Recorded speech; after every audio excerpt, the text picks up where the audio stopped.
মাছের প্রজনন বাড়াতে ২৯ মে থেকে ২৮ জুন পর্যন্ত হাওরে মাছ ধরায় নিষেধাজ্ঞা দিয়েছে সরকার। সাগর নদীর পর হাওরে এমন আদেশ এবারই প্রথম। কিন্তু এই সময়ে জেলেদের জন্য কোনো প্রণোদনা না থাকায় কোথাও কোথাও নিষেধাজ্ঞা মানছে না জেলেরা। হাওরের কিনারায় নৌকা আছে, আছে জালও, কিন্তু অনুমতি নেই মাছ ধরার। মা মাছ রক্ষায় বছরের একটা নির্দিষ্ট সময়ে নিষেধাজ্ঞা থাকে সাগর নদীতে। তবে নেত্রকোনায় হাওরে এমন ঘটনা এবারই প্রথম। আমাদের উঠে দাঁড়াতে হবে, সকল অন্যায়ের বিরুদ্ধে রুখে দাঁড়ানোর এনার্জি পার্টনার।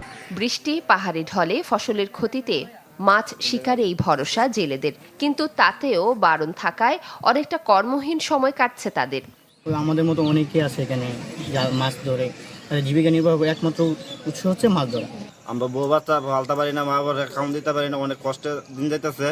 কিস্তি আছে, কিস্তি দিতে পারি না। ফুলা ভাঙলে আমরা কি খাইবাম? হাওরে মাছ মারন যায় না, আমরা কিছু দেয় না, কিনো না সরকারে। এদিকে মৌলভীবাজারে অভিযানেও থামছে না মাছ ধরা।